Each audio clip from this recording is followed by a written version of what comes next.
My name is Richard, and 13 years ago, my own mother, the woman who gave birth to me, kicked me out of our Florida home simply for saying no. Not no to a major transgression, mind you. No to becoming the sacrificial lamb for my golden child brother's endless screw-ups. Little did she or my brother or anyone in my so-called family know that no would be the most powerful word I ever uttered.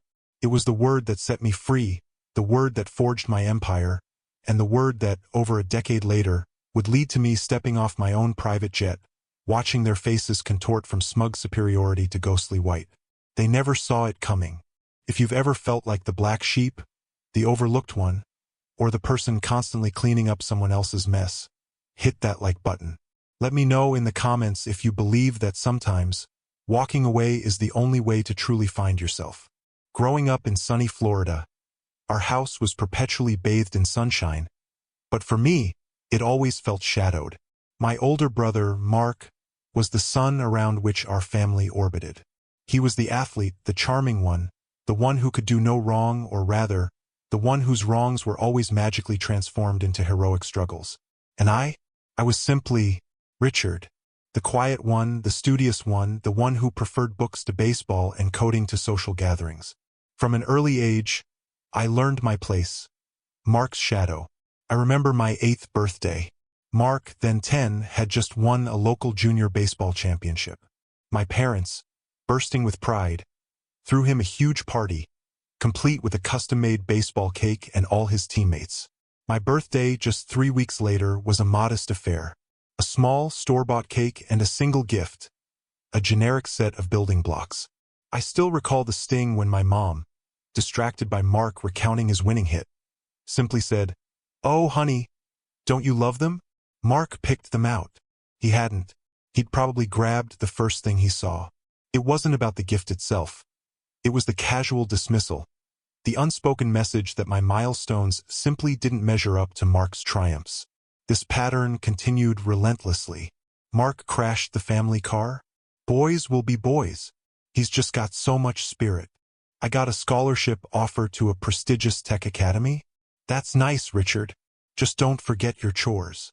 My achievements were met with lukewarm praise, quickly overshadowed by Mark's latest escapade or need.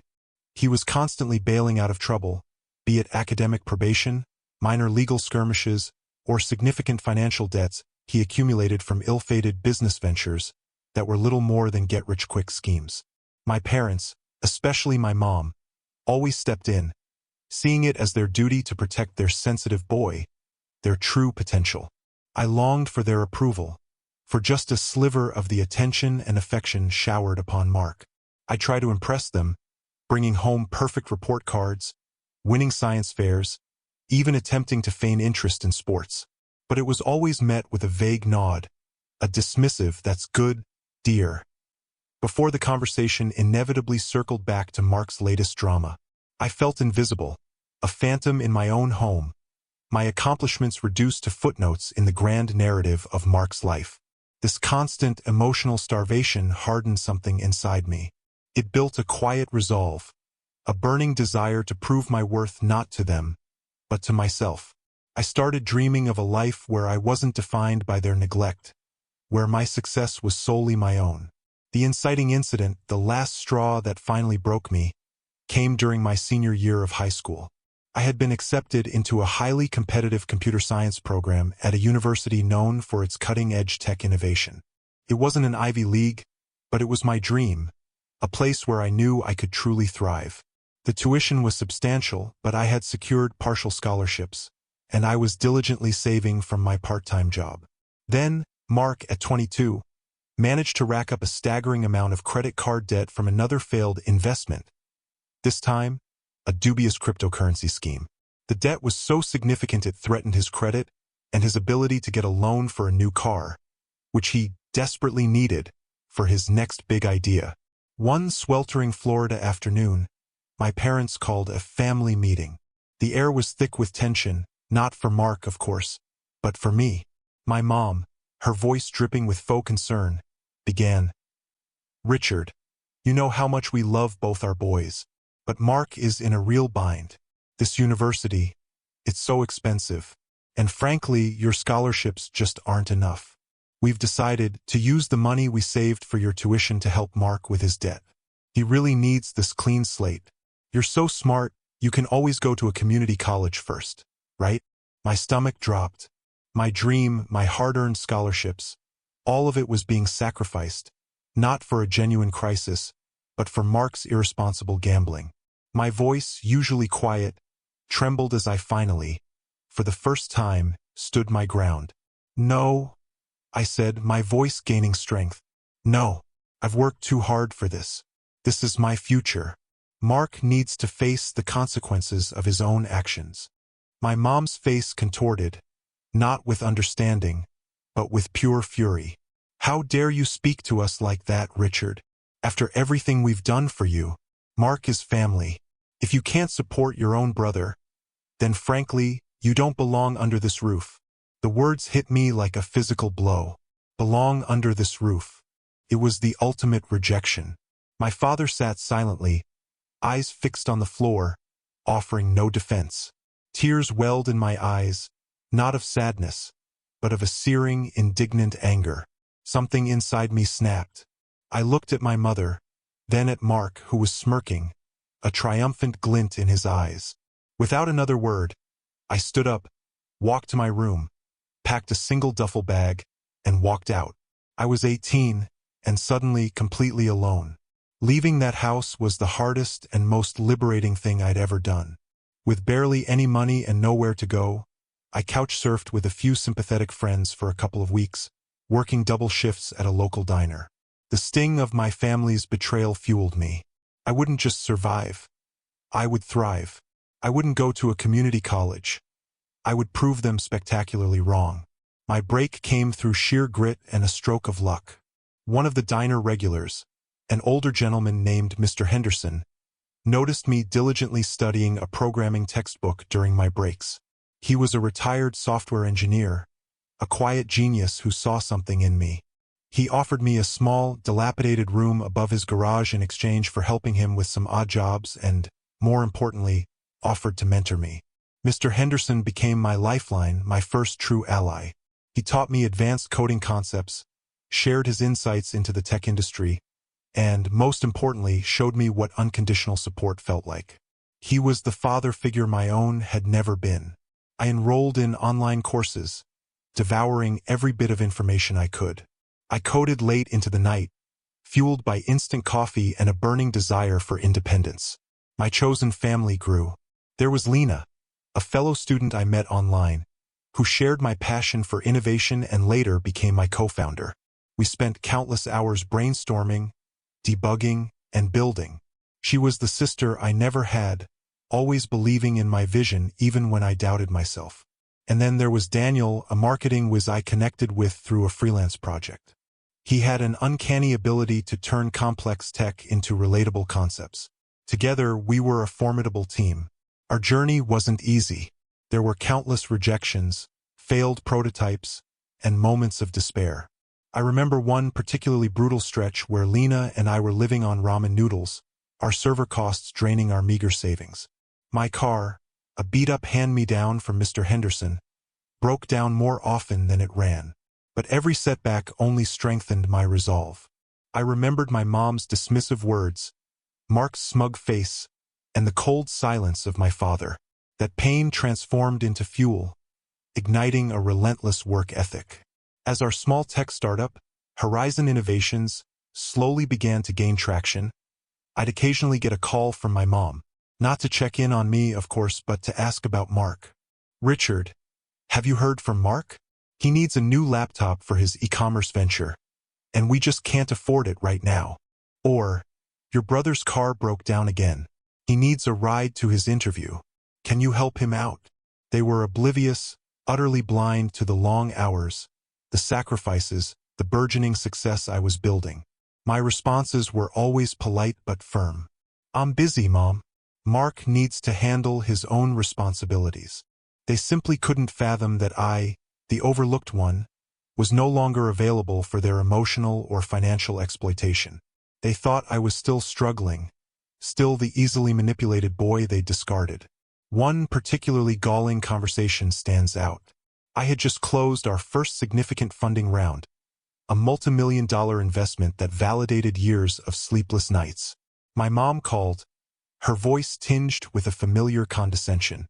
"Richard, I heard you're still messing around with those computer things. Are you ever going to get a real job?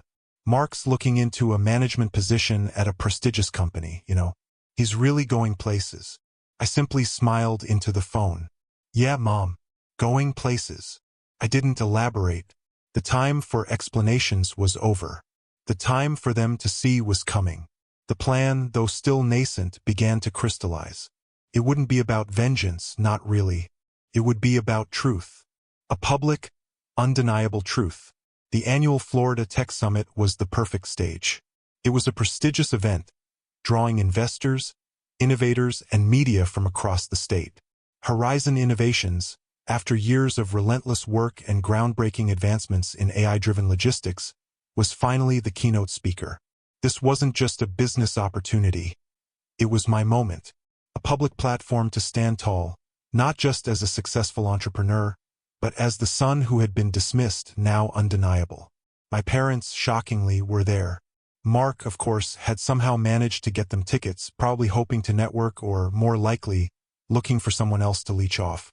I spotted them early on in the main hall. My mother, impeccably dressed but with that familiar tight smile. My father, stoic and distant as ever, and Mark, already working the room with his usual fake charm, oblivious to my presence. They looked confident, smug even, probably assuming I was just another anonymous face in the crowd, perhaps even struggling to make ends meet. As I walked onto the stage, the spotlight hit me, and a hush fell over the room. My heart hammered, not from nerves, but from a potent mix of anticipation and profound satisfaction. I began my presentation, detailing Horizon Innovations' journey, our groundbreaking technology, and our vision for the future. I spoke of the humble beginnings, the late nights, the unwavering belief of my team, Helena, Daniel, and especially Mr. Henderson, who sat proudly in the front row. Midway through, as I unveiled our latest product, a revolutionary AI platform that promised to streamline global supply chains, I paused. My eyes scanned the audience until they landed on my family. Mark was still attempting to flirt with someone in the third row. My father was scrolling through his phone. And my mother, she was staring, but with a vacant expression, as if she still couldn't quite place me.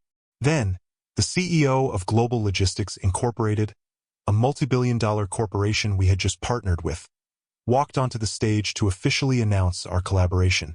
He shook my hand warmly, then turned to the audience. "It's an honor to stand beside Richard, the visionary behind Horizon Innovations," he boomed, his voice echoing through the hall. "His dedication, his ingenuity, and his unwavering belief in the face of adversity are truly inspiring. Our partnership represents a new era in logistics, driven by Richard's brilliant mind." That's when it happened. My mother's eyes widened, a flicker of recognition, then disbelief, then absolute horror washing over her face. Her perfectly manicured hand flew to her mouth, and her jaw literally dropped open. My father, jolted by the CEO's words, slowly lifted his gaze from his phone, his usually impassive face contorting into a mask of pure shock. And Mark stopped mid-sentence, his charming smile evaporating, replaced by a ghastly pallor. His eyes, usually so full of self-importance, were now wide with a dawning, sickening realization. "Richard," I heard my mother whisper, her voice barely audible over the applause that had erupted. "Our Richard."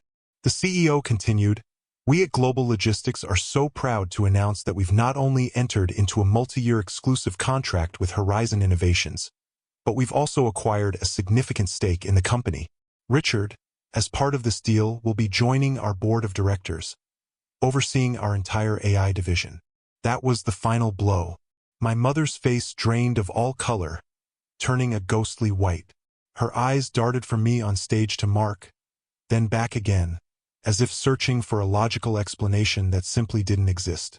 Mark, meanwhile, looked like he'd been punched in the gut. He stammered, tried to speak, but no words came out. His face was a contorted mess of shock, envy, and dawning regret. My father simply slumped in his seat, the weight of the moment finally crushing his usual composure. The true external validation came moments later, during the networking reception. Mr. Henderson, beaming with pride, introduced me to several influential investors as the sharpest mind I've ever had the pleasure to mentor. Lena and Daniel stood by my side, their smiles mirroring my own. Then, a prominent local journalist, who had been listening intently to the CEO's announcement, approached my family. "Excuse me," she said, her voice polite but firm. "Are you related to Richard, the CEO of Horizon Innovations? His story is incredibly inspiring, especially his journey from being kicked out of his home to building this empire." My mother, still visibly shaken, stammered, Yes, he's my son." The journalist, with a slight raise of her eyebrow, followed up. "And what was the reason for him being, shall we say, encouraged to leave home?" The question hung in the air, a public indictment. My mother's face went even whiter. Mark tried to interject with some flimsy excuse, but his voice cracked, and his usual bravado was gone. The journalist, sensing their discomfort, simply nodded, a knowing look in her eyes, and walked away. The shame, raw and undeniable, was painted all over their faces. The immediate aftermath was a flurry of awkward, desperate attempts at reconciliation. As soon as I stepped off the stage, my mother was there, eyes wide and glistening, reaching for my arm. "Richard, my son, I'm so proud of you. We always knew you'd do great things." Her voice was thick with a syrupy sweetness I hadn't heard directed at me in years. It was sickening. I gently, but firmly, removed her hand. "Mom," I said, my voice calm and steady, "you made your choice 13 years ago. You chose Mark. You chose his recklessness over my future." Mark, meanwhile, sidled up, a forced smile plastered on his face. "Hey, little bro. Long time no see. So, about this AI stuff, maybe we could, partner up? I've got some amazing ideas for integrating it into my new luxury lifestyle brand. It's going to be huge." He was already trying to pivot to latch onto my success. "Mark," I replied, a cool politeness in my tone, "my company is built on integrity and hard work, not empty promises and schemes. We're not looking for partners like that." He flinched, his face falling. My father, finally finding his voice, mumbled, "Son, can't we just let bygones be bygones? Family is family. True family is built on respect and support, Dad," I countered, looking him directly in the eye. "Not on neglect and betrayal." I made it clear that while I harbored no hatred, I also held no illusions. The trust was broken irrevocably. I wouldn't cut them out of my life entirely, not publicly, but the dynamic had fundamentally shifted. Our interactions would be minimal, cordial, and strictly on my terms. I would attend major family events for the sake of other relatives, but my parents and Mark would never again have the power to hurt me, nor access to my hard-earned wealth. They tried to beg for money, for investment, for help with Mark's never-ending financial woes, but each request was met with a polite but firm no. The circle had closed. My relationships with my chosen family, however, deepened immeasurably. Mr. Henderson, Lena, and Daniel became the true pillars of my life. We continued to build Horizon Innovations, expanding globally, creating jobs, and genuinely making a difference in the world. My life flourished not just professionally, but personally. I found genuine happiness, built on authentic connections and self-worth. The wider family dynamics definitely shifted. Cousins who had ignored me for years suddenly remembered my existence. Aunts and uncles who had always favored Mark now sought me out, offering belated congratulations and vague apologies for their past blindness. It was a bizarre, almost comical turn of events, but I learned to discern between genuine remorse and opportunistic flattery. My story isn't just about success or revenge. It's about the profound power of saying no to what diminishes you and yes to your own potential. It's about understanding that your worth isn't defined by others, especially not by those who refuse to see it. That pain, that feeling of being kicked out, discarded, and undervalued, It can be a crushing burden, or it can be the fiercest fuel for your journey. For me, it became the latter. It forged a resilience I never knew I possessed and taught me that true family isn't about blood. It's about the unwavering support, belief, and respect you find in the people who truly champion you. It's about building your own tribe, one built on love, not obligation. So, if you're out there feeling invisible, overlooked, or constantly battling against familial neglect, remember this. Your story is yours to write. You have the power to turn your pain into your purpose, to build a life so profoundly your own that no one can ever diminish your light again. Set those boundaries, walk away from what doesn't serve you, and watch what incredible things you can achieve. Share your own story in the comments below. Let us know how you've overcome adversity or found your chosen family. If this resonated with you, hit that like button, subscribe for more stories of triumph, and share this video with someone who needs to hear that they are enough, just as they are.